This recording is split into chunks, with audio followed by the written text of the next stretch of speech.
Okay, so I have my virtual labs open. I have the instructions for the teddy bear, and I'm going to create a new file, and I'm going to download this teddy bear link. So make sure that you download the teddy bear link and put it in your CG1 folder really before you get started. Okay, so I'm going to make a new file. Now I'm in Illustrator, not Photoshop. So I'm clicking on letter. If you don't have it in inches, make sure you change it to inches over here.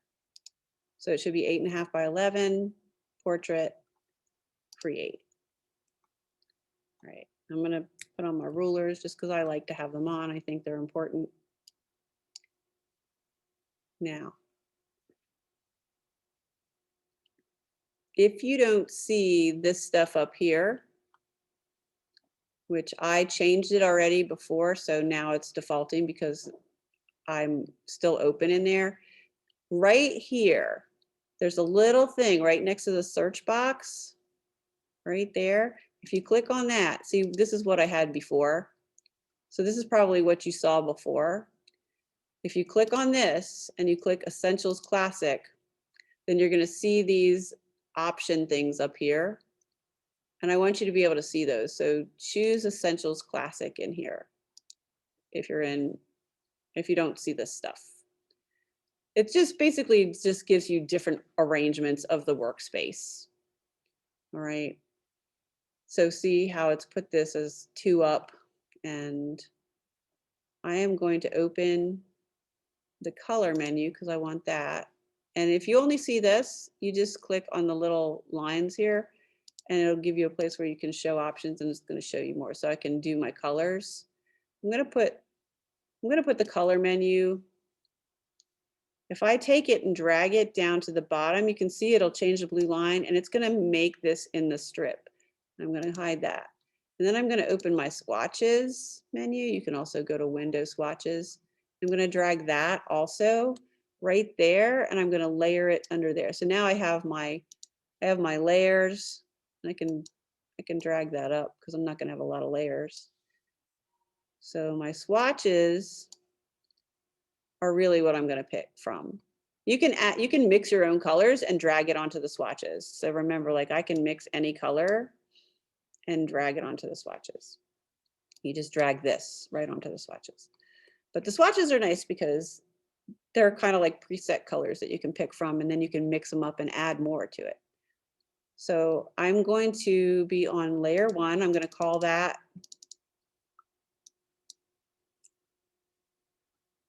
photo to trace, enter.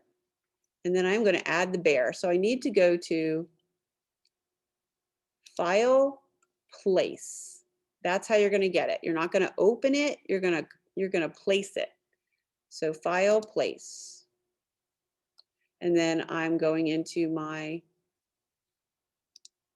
folder and finding it because I did put it in my CG1 folder, and I just click place and it automatically puts it, well, it gives a little thing and I just click and then it adds it.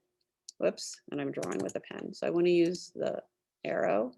I'm going to put that, I'm going to make it a little bit smaller than the page. I'm holding the shift key to keep it constrained so it's not distorted. I'm just going to put that in the center. I'm going to change the opacity because I'm going to trace this and I want to be able to see my pen. So I'm going to change the opacity to like 60%. For some images, it depends on the lightness or darkness of the image. You want to be able to see what you're doing. You want to see the photo, but you want to be able to see your pen. So when I change the opacity, it lets me see my pen a lot better. It lets me see the details.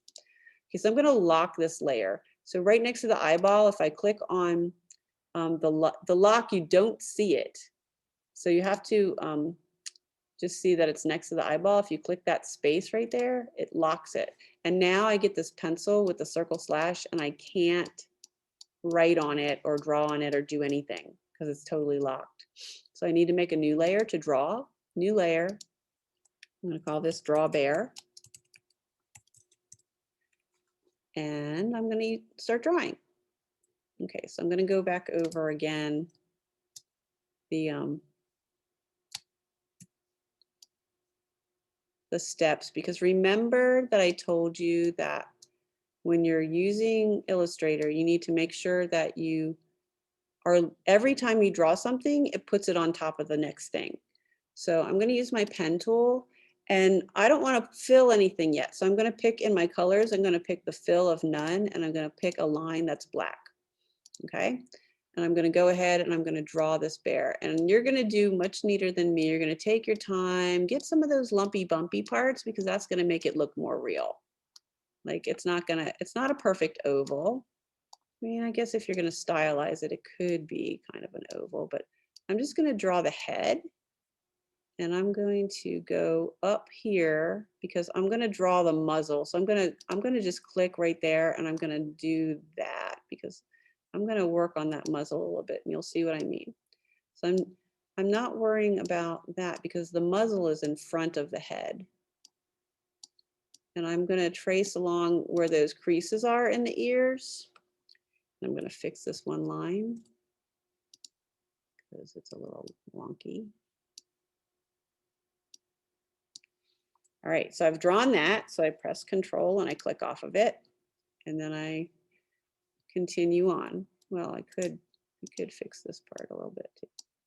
I'm not trying to be perfect here. You will be, but I won't. All right, so when I draw the muzzle, it's going to go on top of the face. So I want to draw the muzzle, and I'm going to just draw that little, the muzzle is the little part that sticks out of his face. And then the nose is kind of on the end of it. That's called a muzzle. So I'm going to draw around, just like I'm going to go up in here, and I'm going to draw like that. I'm going to go, because he's got a little crack there where his little mouth is. And I'm going to go around. And I've drawn the muzzle. So I click Command or Control and click off. Now this looks a little weird, right? But it's really, this is going to be in front and this is going to be in the back. And then I'm going to draw the nose. You could draw, like I said, you could use an oval or you could just draw it by hand. It's not a perfect oval, but it's close. But if I wanted to, I could use the Shapes tool and choose lips and make a little circle. It's not quite a circle even, right? It's kind of an oval. So I make that little oval shape. I could go in and use my selection tool and rotate it, right? Because it's kind of like that. And this one's a little bit like that. But they're a little bit below the muzzle, just a teeny bit, right? They're just hidden a little bit below the muzzle. And then I'll draw my ears. And like I said, you can hide things. So depending on what you're drawing, as you're drawing, this is a really great thing. You can get sloppy in some places, so you can be really neat in some places. But then right here, I could just go and connect this, right? Because I'm going to hide this part behind the head. So I'm going to just draw these ears, and I'm not even going to worry about trying to get along that line. Because if I did, I probably would end up with like some weird double line anyway. So I'm going to just go on the inside and select them like that. All right. And then of course I would do the body, but I'm just going to color this in really quickly. So I'm going to color these ears first. And they're going to be kind of I'm going to make them a little bit darker. I'm going to make the head, I'm not going to color the head yet. I want to do these first so I can see them. So I'm going to make the eyes black. I'm going to make the nose dark brown. It's not selecting. Here we go. Dark brown, maybe even darker. It's almost black. I'm going to make the muzzle lighter because it's kind of in the front. So when the light hits it, it's going to be a little lighter. And I'm going to make the face a little darker than the muzzle.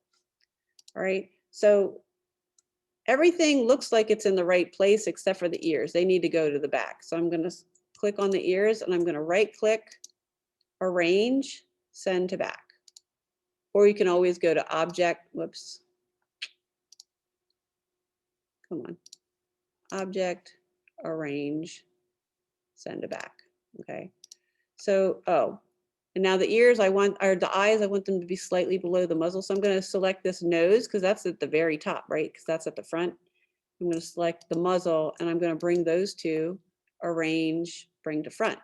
And now see, they covered up just a little bit of the eye. I'm going to do Control-0 so you can see the whole thing.